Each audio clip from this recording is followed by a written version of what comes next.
আসসালামু আলাইকুম রহমতুল্লাহি ওয়া বারাকাতুহু। প্রিয় দিনী ভাই বোন, অনেক সময় রোজাদার অবস্থায়, রোজা থাকা অবস্থায় আমাদের ডেকুর চলে আসে এবং সেই ডেকুরের সাথে মুখের মধ্যে খাবার অথবা পানি চলে আসে। তো অনেক ক্ষেত্রে সেই খাবার এবং পানিটা অটোমেটিক আমাদের পেটের মধ্যে চলে যায়, আবার অনেক সময় আমরা ইচ্ছা করে গিলে ফেলি, খেয়ে নিই। তো তখন আমাদের মধ্যে একটা সন্দেহ সৃষ্টি হয়, একটা দ্বিধা দ্বন্দ্বের মধ্যে পড়ে যায় যে আমাদের রোজাটা আছে না রোজাটা ভেঙে গেছে।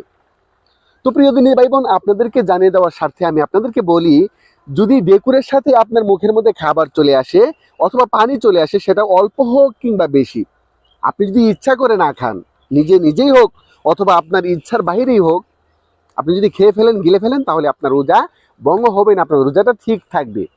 আর যদি আপনি ডেকুরের সাথে আসা খাবার অথবা পানি সেটা কম হোক কিংবা বেশি হোক, যদি আপনি ইচ্ছা করে খেয়ে ফেলেন, ইচ্ছা করে গিলে ফেলেন, তাহলে অবশ্যই আপনার রোজাটা নষ্ট হয়ে যাবে, আপনার রোজাটা ভেঙে যাবে। আশা করি বিষয়টা বুঝতে পারছেন।